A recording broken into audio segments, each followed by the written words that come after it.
All right, so the last topic for ratios, rates, and proportions is looking at how they connect with percent. Percent is a special type of rate. It's a rate per hundred. Percent,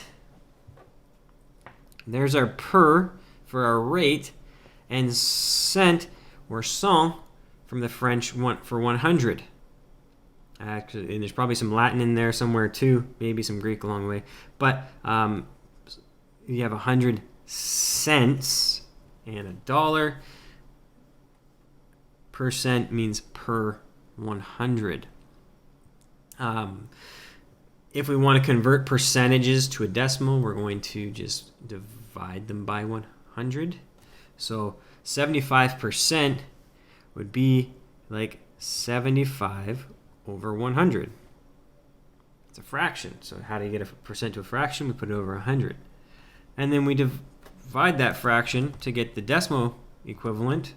And 75 divided by 100 is 0.75. So 75% is the same as 75 over 100 is the same as 0.75.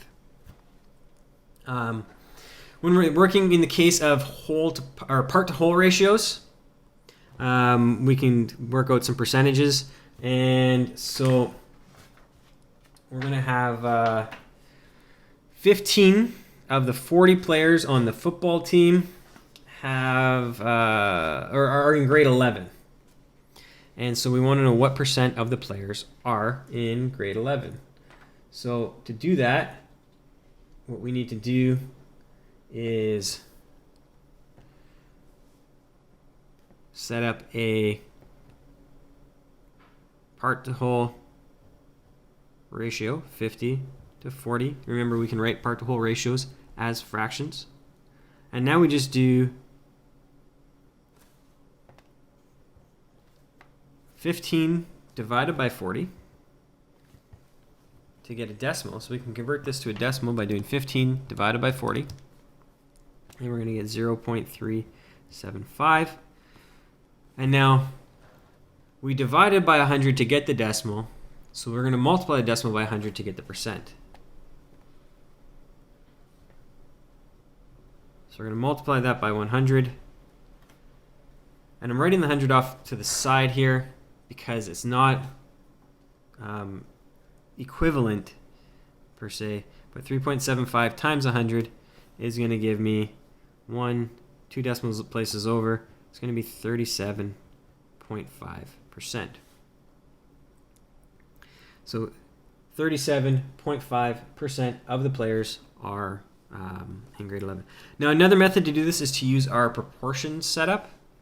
So we have 15 over 40 as our ratio, and we want to get it to a ratio out of 100. So something over 100. Well,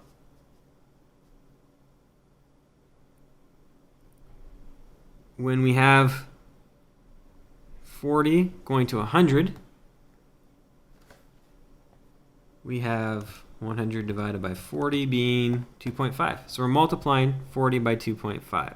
Sorry, 2.5. So to get x, we're going to multiply 15 by 2.5 as well. And so we have 15 over 40 equals 15 times 2.5, which is 37.5 over 100. So we have 37.5%. 37.5 per 100. So either method would work.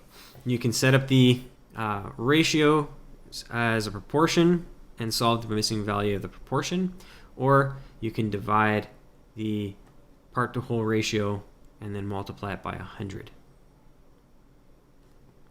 Now, working with percentages, something that sometimes comes up is what percent of the players are not in grade 11? So what we're doing there is we take 100% of the players and take away the 37.5% that are in grade 11. And so we have 100 minus 37.5%, and we get ourselves a 62.5%, not in grade 11.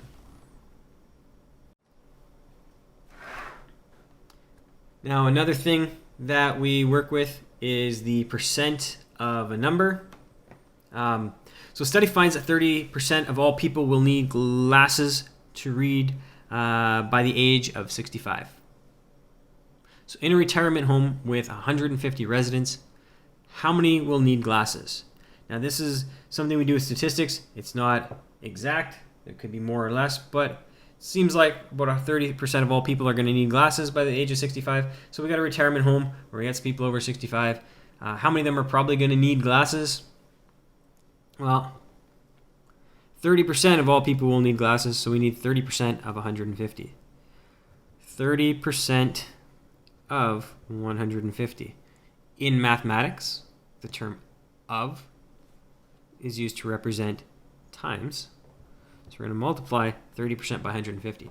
Now, most of you will find that your most calculators, some of the simple calculators will, but most calculators don't have a percent button. So what do? We convert the percent to a decimal. What do? 30 divided by 100 will give you the decimal times 150. So I do 30 divided by 100 times 150, and that's going to give me a result of 45. So 45 residents are going to need glasses. We often use percentages with sale prices and taxes. So here's an example working with a tax and then a sale price and taking some money off, and then finding the tax portion. So I'm going to show you two methods of doing this. I'll go through the entirety of method 1 and then the entirety of method 2 for the both parts.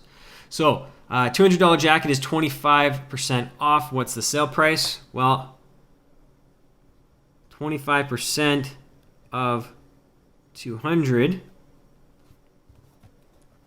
is what we need to find here to get the sale.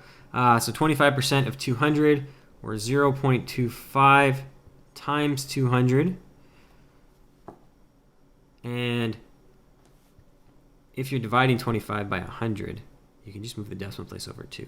So you can always move the decimal place over 2 to the left if you're converting a percent to a decimal. Shortcut. Or 25 divided by 100 would get you the same. But 25% of 200 is 50. So we're taking $50 off. 200 minus 50 is $150. So there's our sale price, $150. What's the cost of the jacket after 13% tax?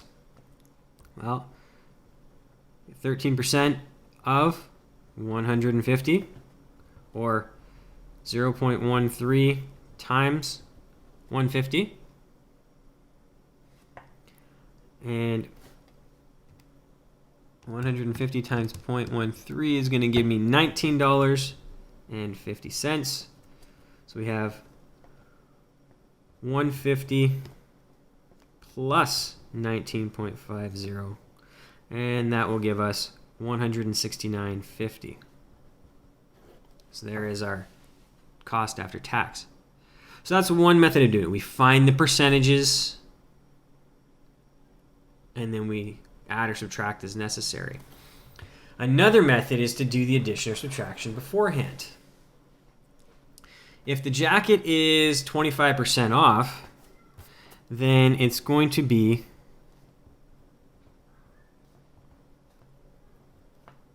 $100 minus 25%. It's only going to be worth 75% of its original value. So 75%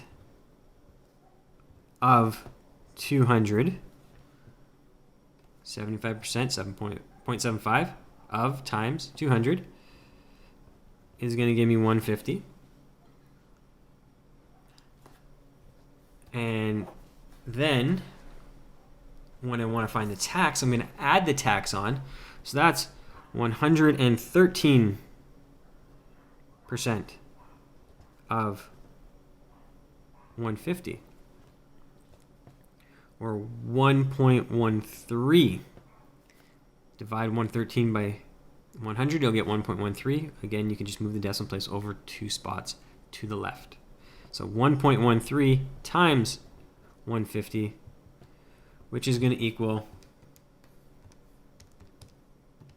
the same as before, 169.50.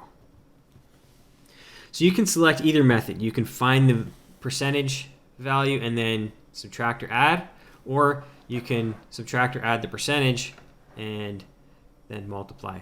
Both methods work equally well.